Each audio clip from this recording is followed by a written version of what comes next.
What's going on, everybody, and welcome back to Comic Breakdown. Today's video is Magik, issue number 8. And while Magik's been going out and doing little missions on her own, that's what this solo series has been all about. Most recently, she's finding herself entangled with the Society of the Eternal Dawn, after her friend's body more or less got possessed, taken over by a demon known as Liminal. Magik is doing whatever she can to save him. After the embodiment, the leader of the Eternal Dawn, she gave Magik direction in something that might actually be able to save Liminal. That picks us up where we currently are. Magik is hunting down a guy by the name of Eddie. She's looking for an organization by the name of Scarlet Eye. They're hoping that this guy is going to be able to spill any information on the location of the HQ, with Danny and Liminal by her side. Liminal is really saying this probably isn't the best way to go about finding the quill that we need. Liminal is trying to say that the embodiment, the Eternal Dawn, these people can't be trusted. It's definitely also worth mentioning that Danny is part of this society. And right now, Danny and Magik, they have no reason to believe that the embodiment or the society are lying to them. Even with this though, Liminal continues on and he says that the society is corrupt. They fear what they can't control. That's why they try to control you. That's why they bound me. But with Eddie giving up the information that they need, we see them open up a portal and they head out. As Danny and Magik observe the facility, we have Liminal off to the side drawing some kind of pentagram, some kind of sigil, some kind of symbol. We don't really know what he's up to, but it's definitely no good. Recognizing that they just can't leave him behind, they bring him along, opening up a stepping disc and hopping right into this facility, right into this warehouse where there are gunmen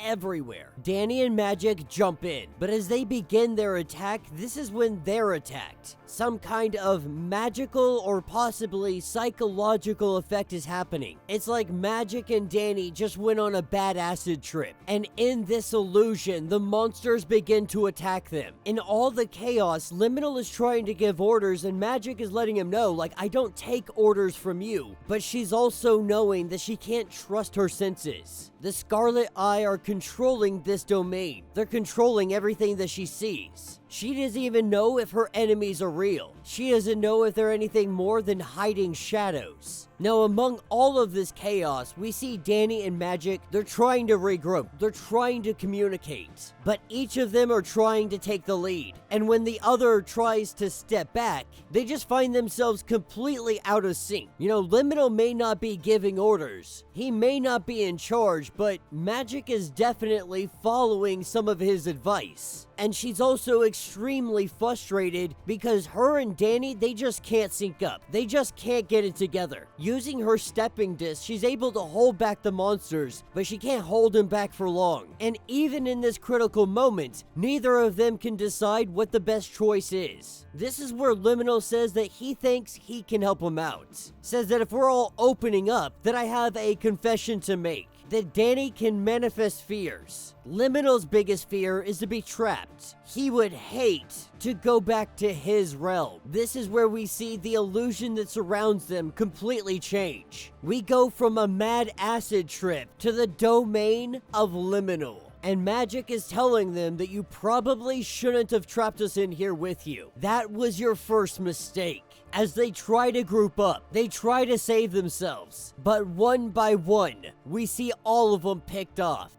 When the illusion is finally stripped away, we see the guy cowering down on the ground, straight up passed out from fear. And Magik saying, you know, we need to talk. We can't operate in the field like this. And Danny, she agrees. She'll even admit that it's partly her fault. Danny thinks that she's been too harsh on Magik, both in emotional places right now. And Danny's really been letting this get the better of her. Now seeing Cal in this position, they just feel so helpless. Seeing Cal in this position, looking back, they were just kids. Now breaking up this sweet little moment here, we have Liminal who's saying, I don't want to be the one to point this out, but am I the only one that thinks we were sent on a suicide mission? And Magik says that he's not necessarily wrong. If she were leading a mission like this during Krakoa, she would have had a team twice the size. And Danny can't argue with this either. She's definitely gonna have some questions for the embodiment. But first, they gotta find the source of this illusion. As they walk into a room, they find a man hooked up to machines with a quill in his hand. As the man isn't really making much sense, Danny does what she can to soothe his mind. And with this Magik, she tries to do a little bit of questioning, finding out where these weapons came from. We find out that this man built it. He built this fortress, that his mental augmentations, they were perfect. They were meant to be trapped in here by the labyrinth.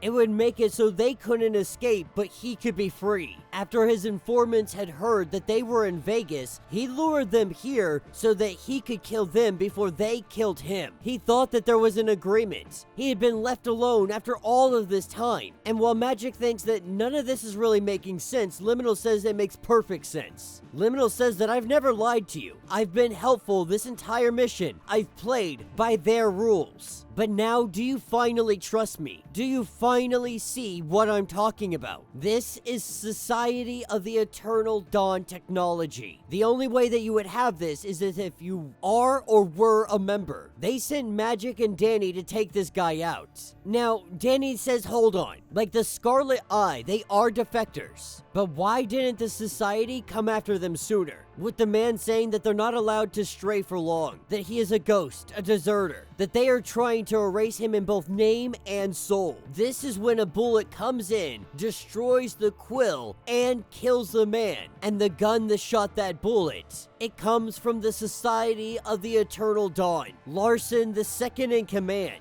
She's been sent here to take care of things, to clean up the mess after Magik and Danny had come through. Now, they didn't expect Danny and Magik to still be alive, and they were told that there would be no survivors, which means Danny and Magik just got added to the hit list. That is where this issue will end. So let me know what you guys think down in the comments. This is a fun little issue. Now, we see that there is definitely a friendship struggle between both Danny and Magik. They just can't get back in sync. Neither of them are really trusting one another. They're kind of going different directions in life right now. And so because of that, they can't find footing while they work together. And we see how them being out of sync hugely affects their combat effectiveness. And I actually kind of feel bad for Danny. You know, Danny's been looking for something ever since Krakoa fell. She's been looking for a new haven, a new safe place, a new place to belong and feel like she has purpose. And she really did believe that it was the Society of the Eternal Dawn. She thought that these guys were good people with a good mission and a good purpose.